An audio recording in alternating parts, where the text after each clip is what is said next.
Hi guys, I'm Dr. Clay Ballard, and today I'm going to talk about how the hips work properly in the swing using this little device and talk about the Power U for more distance and consistency.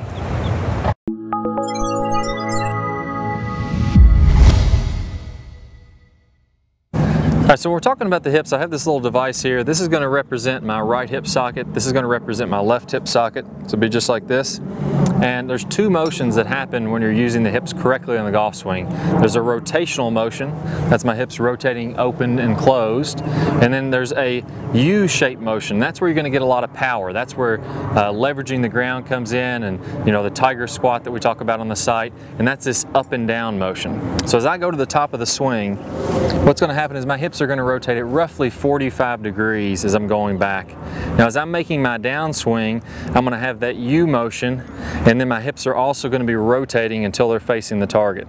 So again, as I'm doing this, my hips are making this type of motion. So at the top of my backswing, let me go ahead and grab a club here. Top of my backswing, my hips are 45. As I come halfway into the downswing and my hands are just above waist high, my hips should be squatting down. That would be the bottom of this U motion. So as I'm coming down, bottom of the U motion, my hips are going to be square. So that's here. And then from there, I'm actually leveraging the ground and driving upward. So when you're actually releasing the club, you're driving your body upward, your hips are headed back up the other side of this U, and at impact, my hips are roughly 30 to 40 degrees open, my shoulders are square. Let's go ahead and do this in slow motion one time. So as I'm swinging this club, hips are 45. As I start down, I squat down a little bit. My knees are nice and wide at this point. My weight is in my ankles. And then as I'm leveraging the ground and coming up, my hips are continuing to rotate, and they're on the rise as I'm releasing this club. We talk about this in the slingshot video also, where the hands are actually moving upward as I'm releasing this club. And then as I come on to a good full finish, my hips are facing the target, and they would be at the top of the U on the other side. That's exactly what you'll see some of the world's best players do as they're making a swing. So let me go over this one more time with the club. Top of the swing, hips are rotated 45 degrees. This is when the U starts. Halfway down, knees are nice and wide. I'm at the bottom of the U. My hips are square to the ball. As I'm making impact, my hips are about 30 to 40 degrees open. They're headed up that other side of the U, and that change of direction is what allows you to release the club. And then as I come through to a good full finish, I'm at the top of the U on the other side, and my hips are facing the target. So here's how I want you to practice this to get the perfect motion. First, put your arms across your shoulders and just practice this U shape. I'm gonna do it just like this. 45, I'm gonna look down and check my hips. I'm gonna squat down, keeping that weight nice and even in my heels, or my ankles, centered in my ankles, and my hips square. My shoulders will be closed. And then I'm gonna come all the way up to the full finish. So we'll do this again, now without any pauses. I'm gonna do a little bit less this time, less of a dip. And then I'm gonna go ahead and grab a club, do the same thing with the swing.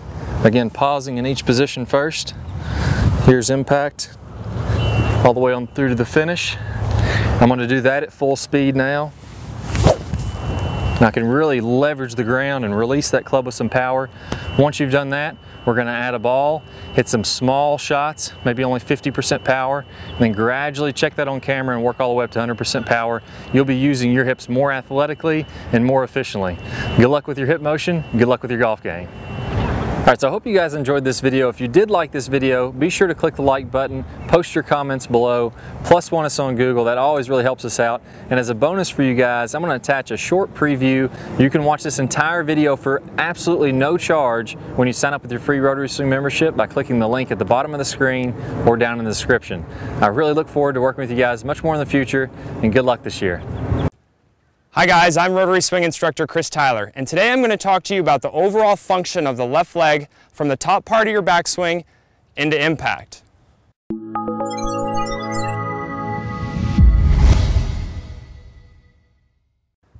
Okay, in today's video I want to go ahead and discuss the overall function of the left leg in the downswing and what it's supposed to be doing into impact. And I will start off this video by telling you that the left leg is going to move to a very straight position. Okay, so if you've ever been unclear as to what the left leg is going to be doing, it's going to be moving to a straight position. Now, how do we move it to a straight position? Okay, very simply put here, we use two very important muscles that I want to make sure that you're aware of before we set up any sort of drill I want you to be aware of these muscles because they are very, very crucial to the leg moving to a straight position. All right, the first muscle I want you to be aware of is the glute. All right, the left glute is one of those two muscles. The second muscle is going to be the obliques. Okay, the obliques are part of those big box muscles that you hear around the site. They're really responsible for aiding the rotation of the body. Okay, so those two muscle groups are going to be very, very helpful in moving the leg to the straight position. All right, so those of you that don't know how to activate the glutes or unaware of how to get into the glute muscles, I'm going to teach you a very easy drill that you can try out.